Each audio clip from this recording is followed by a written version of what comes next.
भगवान के नाम से उस अस्पताल का नाम रख दें। कहाँ प्राइवेट क्लिनिकों में कोई इलाज करा पाते हैं क्या लोग? कितने लोग बीमारी में तड़पते हैं, उनकी दया देखें। आप जो मंदिर हैं हम उनमें ही सेवा पूजा कर लें, बहुत है, देश में बहुत हैं। सेवा मंदिर बनाएं, वहीं अपने भगवान की भी एक प्रतिमा वहाँ आराधना के लिए लगाएं, उनके नाम से बनाएं, लेकिन मानव सेवा मंदिर बनाएं और यही मिसाल कायम करें जो मिसाल हमारे मुख्यमंत्री जी ने कायम करी है। वो सच में भगवान उसी से प्रसन्न होंगे और यही उनकी सच्ची सेवा और आराधना होगी। और ये मेरे एक मन की बात थी जो मैंने कहा मैं आप सबसे निवेदन करूं। और किशनगढ़ के लोग तो, एक कहावत चलती है किशनगढ़ के लोगों के लिए कि दो जने कोई जा रहे थे ट्रेन में कि आप कठों पधार रिया, आप कठे रहा मैं सवाई जयपुर रहा, तो आप कठे रहा कि मैं डोडी किशनगढ़ रहा। तो ये कहावत है किशनगढ़ के लिए, डोडी किशनगढ़। लेकिन आप लोग बहुत एक प्रबुद्ध लोग हैं, विचारवान लोग हैं। आपको यही आज प्रार्थना है कि ज़्यादा से ज़्यादा ऐसे सेवा के कार्यों में सहयोग दें और इन तमाम बातों पर विचार करें और अपनी इस बहन को आशीर्वाद दें। मुझसे जो बन पड़ा मैंने सेवा की है, आगे भी करती रहूँगी। धन्यवाद। जय। बहुत बहुत आभार आपका डॉक्टर प्रभा ठाकुर।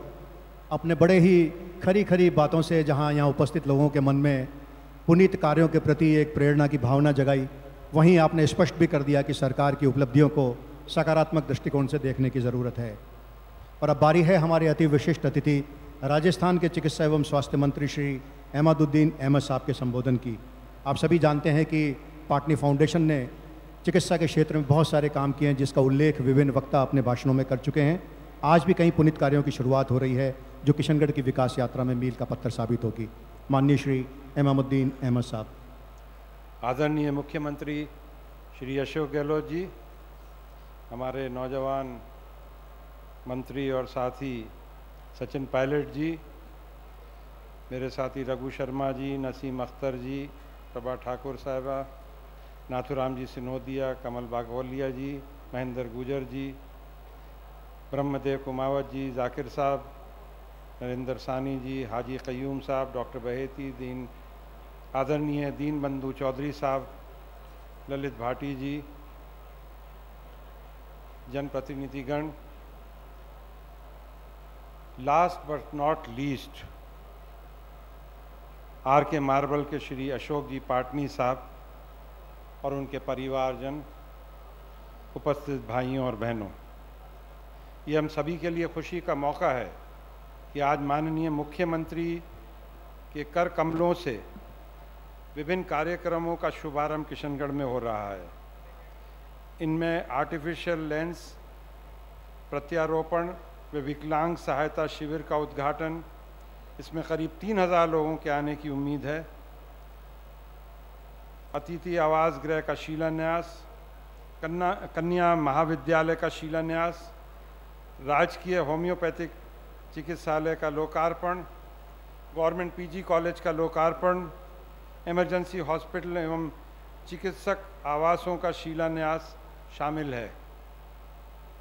यह अत्यंत हर्ष की बात है कि इन सब कामों को श्री रतनलाल कमललाल पाटनी फाउंडेशन द्वारा कई करोड़ रुपए खर्च कर करवाया जा रहा है, जिसके लिए मैं फाउंडेशन के प्रतिनिधियों का आभार व्यक्त करता हूं और उम्मीद जताता हूं कि आगे भी फाउंडेशन द्वारा जन सेवा के कार्य इसी प्रकार जारी रहेंगे और अन्य लोगों के लिए उदाहरण प्रस्तुत करेंगे। मैं आपको बताना चाहूँगा कि राज्य सरकार ने भी पिछले 3 वर्षों में जनहित की विभिन्न योजनाओं को लागू किया है और इनके बेहतर परिणाम सामने आए हैं। इसमें से मैं आपको चिकित्सा विभाग की योजनाओं के बारे में बताना चाहता हूँ।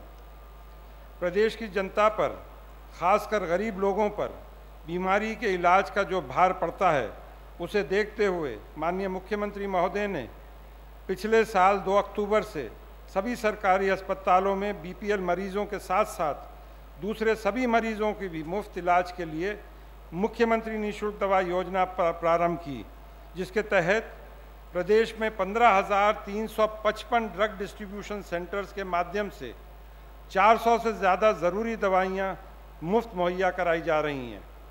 इससे प्रदेश की जनता को बड़ी राहत मिली है, जिसका अंदाज़ा इस बात से लगाया जा सकता है कि राजकीय अस्पतालों में मरीजों की संख्या में 52% का इजाफा हुआ है। राज्य के सभी 33 जिलों की 248 पंचायत समितियों में कुल 464 इमरजेंसी 108 एम्बुलेंस काम कर रही हैं। ये योजना कितनी कारगर है, इसका अंदाज़ा इस बात से लगाया जा सकता है कि करीब 2,25,000 प्रसव इन 108 एम्बुलेंस में हुए हैं। इसको देखते हुए इस साल में 108 एम्बुलेंस और जोड़ी जाएंगी। 15 दिसंबर 2011 से हेपेटाइटिस बी के टीके बच्चों को मुफ्त लगाए जा रहे हैं और इन टीकों को टीकाकरण कार्यक्रम में शामिल किया गया है।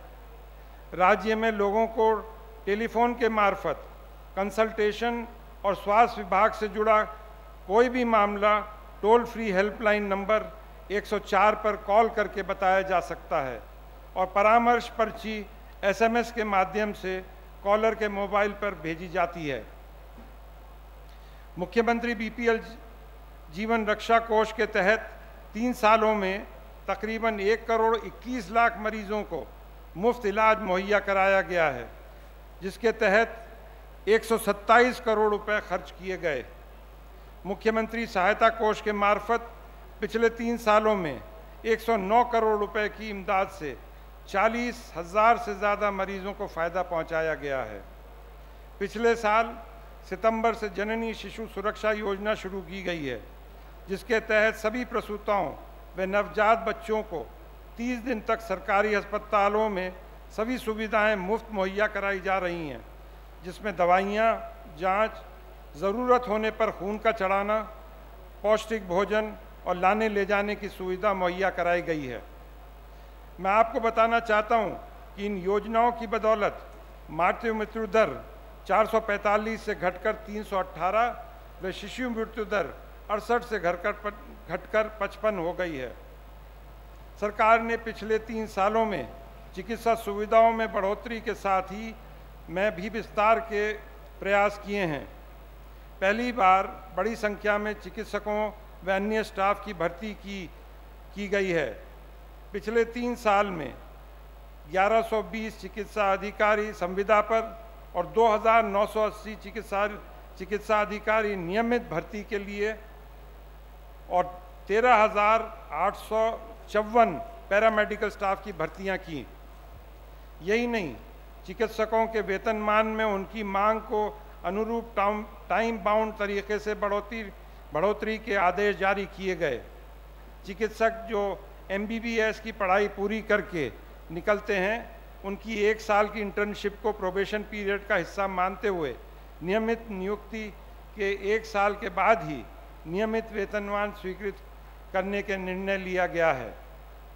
राज्य में विभिन्न चिकित्सा संस्थानों के सुदृढ़ीकरण हेतु पिछले 3 सालों में 29 जिला चिकित्सालयों और 185 सामुदायिक स्वास्थ्य केंद्रों में अतिरिक्त वार्डों का निर्माण, 500 से अधिक प्राथमिक स्वास्थ्य केंद्र एवं सामुदायिक स्वास्थ्य केंद्रों का नवीनीकरण किया गया है।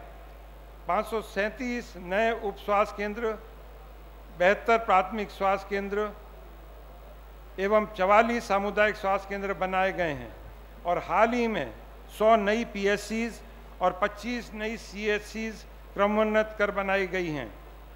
पिछले 3 सालों में 350 करोड़ रुपए से अधिक की राशि बुनियादी सुविधाओं को बेहतर बनाने के लिए खर्च की गई हैं।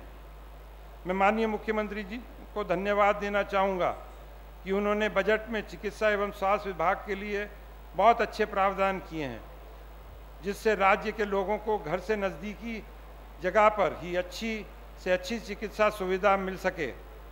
माननीय मुख्यमंत्री महोदय द्वारा मुख्यमंत्री निःशुल्क दवा योजना के लिए इस साल 300 करोड़ रुपए का प्रावधान किया है। इसी के साथ अगले 2 सालों में 3,000 नए सब सेंटर बनाए जाने हेतु भी माननीय मुख्यमंत्री जी द्वारा बजट घोषणा की गई। 700 उपकेंद्रों पर भवन निर्माण की स्वीकृति जारी की जा चुकी है। जननी शिशु सुरक्षा की योजना की प्रगति को देखते हुए भारत सरकार 400 बेस एम्बुलेंस राज्य को प्रदान करने जा रही है। इससे हमारे प्रदेश की गर्भवती माताओं व नवजात बच्चों की देखभाल में काफ़ी मदद मिलेगी। NRHM कार्यक्रम को मजबूती प्रदान करने के लिए विभिन्न कैडर के 21,000 पद सृजित कर नियमित भर्ती की कार्रवाई की जा रही है। दंत चिकित्सकों के 56 रिक्त पदों पर भर्ती की प्रक्रिया जारी है व 250 नए पद स्वीकृत किए गए हैं, उन्हें भरने की कार्रवाई की जा रही है। नेत्र सहायक के 210 पदों को भी भरने की कार्रवाई की जाएगी। जिन जिलों में फर्टिलिटी क्लिनिक नहीं है वहां पहली फर्टिलिटी क्लिनिक के लिए 1 करोड़ रुपए की सहायता दी जाएगी, जो BPL दंपतियों को मुफ्त इलाज